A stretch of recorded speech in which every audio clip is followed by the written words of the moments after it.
जिस साधक की आत्मा इस प्रकार दृढ़ निश्चयी हो कि देह भले चली जाए पर मैं अपना धर्म शासन नहीं छोड़ सकता, उसे इंद्रियां कभी भी विचलित नहीं कर पाती। जैसे भीषण बवंडर भी सुमेर पर्वत को विचलित नहीं कर सकता। इस सूत्र के कारण बड़ी भ्रांतियां भी हुई हैं।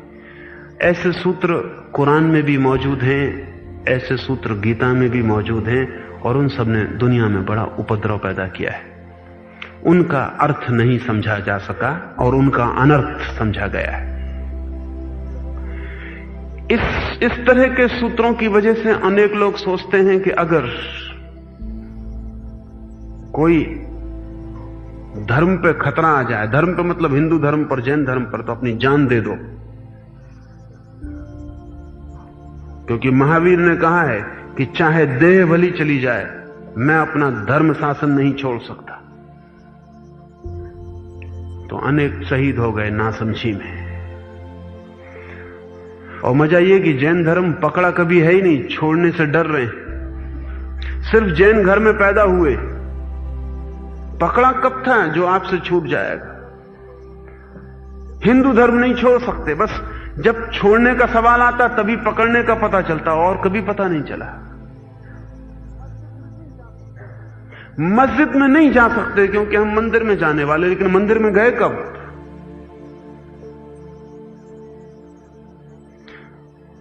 मंदिर में जाने की कोई जरूरत नहीं, जब मस्जिद से झंझट हो तभी मंदिर का ख्याल आता।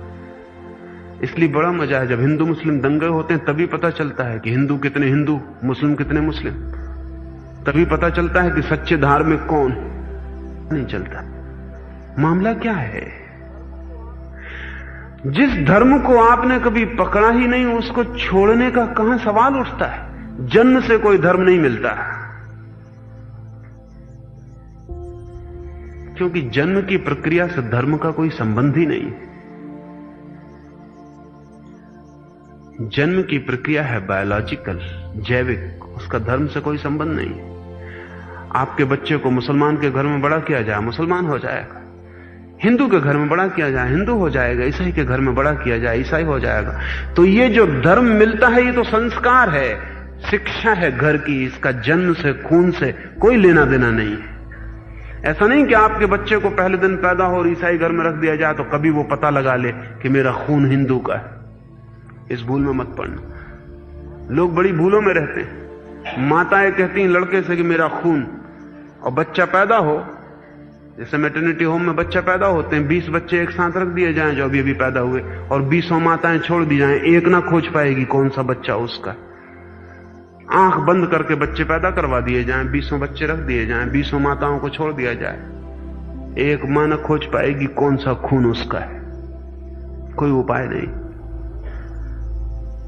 खून का आपको कोई पता नहीं चलता, सिर्फ दिए गए शिक्षाओं और संस्कारों का पता चलता है।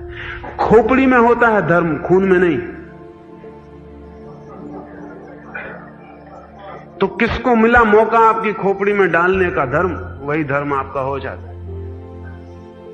ये सिर्फ अवसर की बात है, लेकिन इससे कोई पकड़ भी पैदा नहीं होती, क्योंकि जो धर्म मुफ्त मिल जाता है वो धर्म कभी गहरा नहीं होता। जो धर्म खोजा जाता है और जिसमें जीवन रूपांतरित किया जाता है और इंच इंच श्रम किया जाता है, वो धर्म होता है। तो महावीर कहते हैं दृढ़ निश्चयी की आत्मा ऐसी होती है कि देह भली चली जाए, धर्म शासन नहीं छोड़ सकता। धर्म शासन का अर्थ है कि वो जो अनुशासन मैंने स्वीकार किया है, वो जो विचाधना, वो जो जीवन पद्धति मैंने अंगीकार की है, उसे मैं नहीं छोड़ूंगा। शरीर तो आज है कल गिर जाएगा, लेकिन वो जो मैंने जीवन को रूपांतरित करने की कीमिया खोजी है, उसे मैं नहीं छोड़ूंगा। बुद्ध को ध्यान हुआ, परम ज्ञान हुआ। उस दिन सुबह वे बैठ गए थे वृक्ष के तले, और उन्होंने कहा था अपने मन में, सब हो चुका, कुछ होता नहीं, अब तो सिर्फ इस बात को लेकर बैठता हूं इस वृक्ष के नीचे कि अगर कुछ भी ना हुआ तो अब उठूंगा भी नहीं यहां से। फिर सब करना छोड़ के वो वहीं लेट गए। फिर उनका अब उठूंगा नहीं, अब बात खत्म हो गई, अब सब यात्रा ही व्यर्थ हो गई, तब इस शरीर को भी क्यों चलाए फिरना। कहीं कुछ मिलता भी नहीं तो अब जाना कहां है। कुछ करने से कुछ होता भी नहीं तो अब करने का भी क्या सार है। अब कुछ भी ना करूंगा, मैं जिंदा ही मुर्दा हो गया, अब तो इस जगह से ना हटूंगा। ये शरीर यहीं सड़ जाए, गल जाए, मिट्टी में मिल जाए। उसी रात ज्ञान की किरण जग गई, उसी रात दिया जल उठा, उसी रात उस महासूरी का उदय हो गया। क्या हुआ मामला? पहली दफा आखिरी चीज, आखिरी दांव लगाते ही घटना घट जाती है। हम दांव पे भी लगाते हैं तो बड़ी छोटी मोटी चीजें लगाते हैं। कोई कहता है कि आज उपवास करेंगे, क्या दांव पे लगा रहे हैं? इससे आपको लाभ ही होगा, दांव पे क्या लगा रहे हैं? क्योंकि गरीब आदमी तो उपवास वगैरह करते नहीं, ज्यादा जो खा जाते हैं ओवरफेड वो करते हैं, तो आपको थोड़ा लाभ ही होगा। डॉक्टर कहेंगे अच्छा ही हुआ कर लिया, थोड़ा ब्लड प्रेशर कम होगा, उम्र थोड़ी बढ़ जाएगी। ये बड़े मजे की बात है कि जिन जिन समाजों में ज्यादा भोजन उपलब्ध है वही उपवास को धर्म मानते हैं। जैसे जैनी वो उपवास को धर्म मानते, उसका मतलब ओवरफेड लोग हैं, ज्यादा खाने को मिल रहा है इसलिए उपवास में धर्म दिखाई पड़ रहा है। गरीब आदमी का धर्म देखा, जिस दिन गरीब आदमी का धर्म का दिन होता है भोजन का उत्सव, अमीर आदमी के धर्म का दिन होता है अनशन। ये दोनों ठीक है, बिल्कुल लॉजिकल है, होना भी ऐसे ही चाहिए, होना भी यही चाहिए, क्योंकि साल भर तो मालपुआ गरीब आदमी खा नहीं सकता, धर्म के दिन ही खा सकता है। जो साल भर मालपुआ खाते हैं इनके लिए धर्म के दिन ये क्या खाएंगे? कोई उपाय नहीं, उपवास कर सकते हैं, कुछ नया कर लेते हैं। लोग कहीं उपवास करके दांव पे लगाते हैं, कोई तुच्छी चीजें छोड़ते रहता, कोई कहता नमक छोड़ दिया, कोई कहता घी छोड़ दिया, इनसे कुछ भी ना होगा। ये दांव दांव नहीं है, धोखे। ये ऐसा जैसा एक करोड़पति जुआ खेल रहा हो और एक कौड़ी दांव पे लगा दे, ऐसा कोई ऐसी आ जाए कि अगर हारा तो भिखारी होता हूं। उस क्षण में जुआ भी ध्यान बन जाता है, उस क्षण में सब विचार रुक जाते। आपको जान के हैरानी होगी, जुए का मजा ही यही है कि वो भी एक ध्यान है। जब पूरा दांव पे कोई लगाता है तो छाती की धड़कन रुक जाती है एक सेकंड को कि अब क्या होता है। इस पार या उस पार, नरक या स्वर्ग, दोनों सामने होते हैं और आदमी बीच में हो जाता है। सस्पेंड हो जाता है, सारा विचार चिंतन बंद हो जाता है, प्रतीक्षा भर रह जाती है कि अब क्या होता है। सब कंपन रुक जाता है, श्वास रुक जाती है कि कहीं श्वास के कारण कोई गड़बड़ ना हो जाए।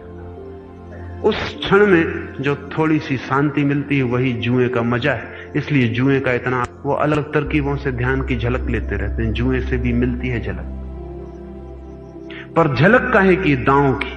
धर्म भी एक बड़ा दांव है। महावीर कहते हैं शरीर चाहे चला जाए, लेकिन वो जो धर्म का अनुशासन मैंने स्वीकार किया है उसे मैं नहीं छोड़ूंगा। ऐसा जो दृढ़ निश्चय कर लेता है, ऐसा जो संकल्प कर लेता है, उसे फिर इंद्रियां कभी भी विचलित नहीं कर पाती। जैसे सुमेरु पर्वत को हवाओं के झोंके विचलित नहीं कर पाते। शरीर को कहा है नाव, जीव को कहा नाविक, संसार को कहा समुद्र। इस संसार समुद्र को महर्षि जन पार कर वाले भूल गए मालूम होता है इस वचन को। अगर शरीर है नाव तो नाव मजबूत होनी चाहिए, नहीं तो सागर पार नहीं होगा। देखो जैन साधुओं के शरीर, कोई उनकी नाव में बैठने को तैयार भी ना हो, क्योंकि कहां डुबा दें कुछ पता नहीं, डूबी हालत ही है उनकी। और शरीर का वो एक ही उपयोग कर रहे हैं जैसे कोई नाव का उपयोग कर रहा हो, उसमें और छेद करता चला जाए। इसको हम तपश्चर्या कहते हैं। महावीर नहीं कह सकते, क्योंकि महावीर कहते हैं शरीर है नाव, नाव तो स्वस्थ होनी चाहिए, अच्छिद्र, उसमें कोई छेद नहीं होना चाहिए, बीमारी। महावीर के पास ऐसा शरीर था, लेकिन कहीं कोई भूल हो गई है। उनका मानने वाला शरीर का दुश्मन हो गया है। वो समझता है गलाओ शरीर को, मिटाओ शरीर को, जितना मिटाए उतना बड़ा आदमी। अगर भक्तों को पता चल जाए कि थोड़ा ठीक से खाना खा रहे हैं उनके गुरु, तो प्रतिष्ठा चली जाती। अगर भक्तों को पता चल जाए कि थोड़ा ठीक से विश्राम कर लेते हैं लेट के, सब गड़बड़ हो जाता है। तो अगर जैन साधुओं को ठीक से लेटना भी हो, ठीक से भोजन भी करना हो, उसके लिए भी चोरी करनी पड़ती, क्योंकि वो जो भक्तगण हैं चारों तरफ, वो दुश्मन की तरह लगे, वो पता लगा रहे हैं कि क्या कर रहे हो, क्या नहीं कर रहे हो। एक दिगंबर जैन मुनि वस्त्र पर, बिस्तर पर, किसी चीज पे सो नहीं सकता। सर्द रात थी, तो क्या किया जाए? तो दरवाजा बंद कर दिया जाता, थोड़ी बहुत गर्मी हो जाए। और किस तरह के पागलपन चलते रहते हैं। घास फूस डाल दिया जाता है कमरे में, वो भी भक्तगण डालते हैं, क्योंकि अगर मुनि खुद कहे कि घास फूस डाल दो, तो उसका मतलब है कि तुम शरीर के पीछे पड़े हो, तुम्हें शरीर का मोह है। जब आदमी आत्मा ही है तो फिर क्या सर्दी और क्या गर्मी। तो पुआल डाल देते, लेकिन वो पुआल भी भक्ति डालें, वो मुनि कह नहीं सकता। मैं उस गांव में था तो मुझे पता चला कि रात में जिन भक्तों ने पुआल डाली, वो जाकर देख भी आते हैं कि पुआल ऊपर तो नहीं कर ली, नीचे डली रहे। ऐसे दुष्ट भक्त भी मिल जाते हैं कि वो पुआल कहीं ऊपर तो नहीं कर ली, नहीं की हो तो निश्चिंत लौट आते हैं कि ठीक आदमी, अगर कर ली हो तो सब भ्रष्ट हो गए। ऐसा लगता है कि पर दुख का रस है, और पर दुख का जिनको रस है वो वैसे आदमी को आदर दे सकते हैं जिसको स्वदुख का रस हो। कि लोग दुनिया में सैडिस्ट और मैसोचिस्ट, सैडिस्ट वो लोग हैं जो दूसरे को दुख देने में मजा लेते, और मैसोचिस्ट वो लोग हैं जो खुद को दुख देने में मजा लेते। ऐसा मालूम पड़ता है कि हिंदुस्तान में इन दोनों के बड़े तालमेल हो गए हैं। मैचोसिस्ट हो गए हैं गुरु, और सैडिस्ट हो गए हैं शिष्य। तो गुरु को कितनी तकलीफ गुरु अपने हाथ से उठा रहा है, उतना शिष्य चर्चा करते हैं कि क्या तुम्हारा गुरु, हमारा गुरु कांटों पर सोया हुआ है। जैसे कि ये कोई सर्कस है, यहां कौन कहां सोया हुआ है इसका सब निर्णय होने वाला है। कौन खा रहा है कौन नहीं खा रहा है इसका निर्णय होने वाला है। कौन पानी पी रहा है कौन नहीं पी रहा है इसका निर्णय होने वाला है। निर्णायक एक ही बात है कि शरीर को कौन, क्योंकि नाव के बिना नदी पार नहीं हो सकती। इसलिए शरीर मित्र है, शत्रु नहीं। शरीर साधन है, शत्रु नहीं। शरीर मार्ग है, शत्रु नहीं। शरीर उपकरण है, शत्रु नहीं। और उपकरण का जैसा उपयोग करना चाहिए वैसा शरीर का उपयोग करना चाहिए। कोई कहे कि कार से पार करनी है यात्रा, और पेट्रोल हम देंगे ना कार को। कोई कहे कि शरीर से करनी है यात्रा और भोजन डालेंगे ना शरीर में, तो फिर वो शरीर के यंत्र को नहीं समझ पा रहा है। महावीर ने कहा यह है कि किसी भी दिशा में असंतुलित ना हो जाओ, इतना जितना पार होने में सहयोगी हो, बोझ ना बने, इतना कम भी नहीं कि असक्त हो जाए और बीच में डूब जाए। सम्यक भाव शरीर के प्रति हो और शरीर का पूरा ध्यान रखना जरूरी है। जीव को नाविक और संसार को समुद्र, वो जो भीतर बैठे हुआ आत्मा है, वो जो चेतना है, वो है यात्री, और सारा संसार है समुद्र। उससे पार होना है। वो बुरा है ऐसा नहीं, उसके साथ कोई दुर्भाव पैदा करना है ऐसा भी नहीं, लेकिन वहां कोई किनारा। दुखों और पीड़ाओं से बचना हो तो इस पार सागर को पार करके तट पर पहुंच जाना चाहिए, जहां आंधियां और तूफानों का कोई प्रभाव नहीं। और जब तक कोई सागर में है तब तक डूबने का डर बना ही रहेगा, कितनी ही अच्छी नाव हो। नाव पर ही डूबना न डूबना निर्भर नहीं है, सागर की उत्ताल तरंगें भी हैं, भयंकर आघात होते, तूफान है, आंधियां उठती, वर्षा आती है। इससे जितने जल्दी कोई पार हो सके, अगर हम इस प्रतीक को ठीक से समझें और अपने चारों तरफ संसार को देखें तो वहां क्रोध है, दुख है, पीड़ा है, संताप है, उपद्रव ही उपद्रव है, और हम उसके बीच में खड़े हैं। महावीर जमाने में भारत की आबादी भी 2 करोड़ से ज्यादा नहीं थी।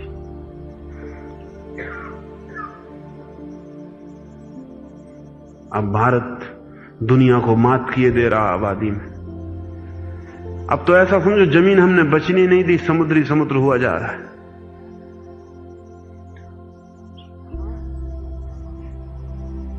सारी दुनिया की आबादी 3.5 अरब हो गई है।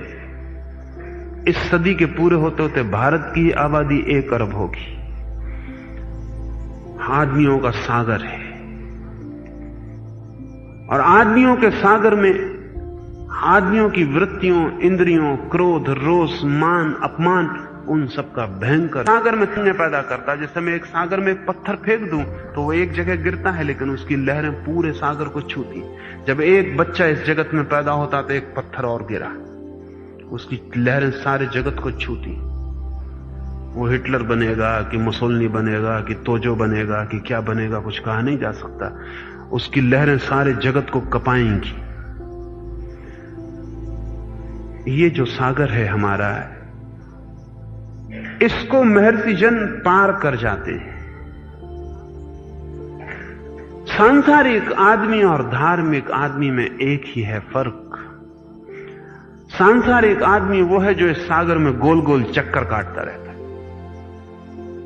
कभी पहुंच रहे और गोल गोल चक्कर खाएंगे। आपकी जिंदगी गोल चक्कर तो नहीं है, एक विशियस सर्कल तो नहीं है।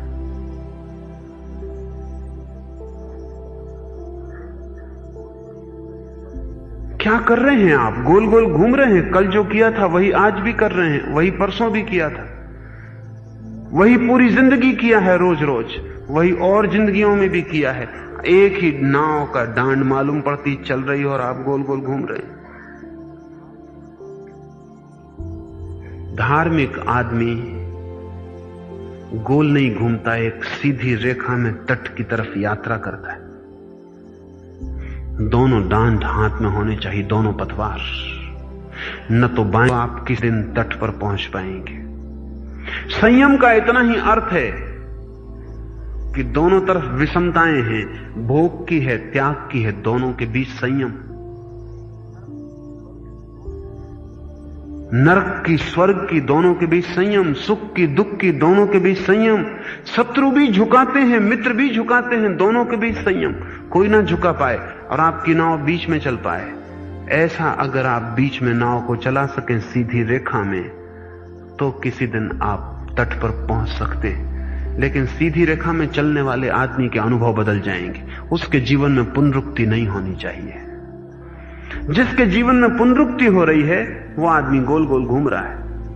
कभी आपने ख्याल किया कि जब भी आप क्रोध करते हैं फिर वैसे ही करते हैं जैसा पहले किया था? कुछ भी न सीखा जीवन से। जब फिर प्रेम में गिरते हैं तो फिर वैसे ही गिरते हैं जैसे पहले गिरे थे। फिर वही बातें करने लगते हैं जो पहले करके उपद्रव खड़ा कर चुके हैं। फिर वही मूढ़ता, फिर पुनरुक्ति कर रहे हैं आप। जिंदगी को थोड़ा जांचें, पीछे लौटकर एक नजर फेंकें जिंदगी पर। एक सर्च लाइट फेंकना जरूरी है पीछे जिंदगी पर। उसमें देखें कि आप जिंदगी जी रहे हैं कि चक्कर में घूम रहे हैं। अगर आप चक्कर में घूम रहे हैं तो समझें कि यही संसार है। हम संसार का अर्थ ही चक्कर कर, जो कल हो चुका उससे सीखें और पार जाएं, दोहराएं मत। और जिंदगी में जिन रास्तों से गुजर गए उन पर से बार बार गुजरने का मोह छोड़ दें। कोई सार नहीं है।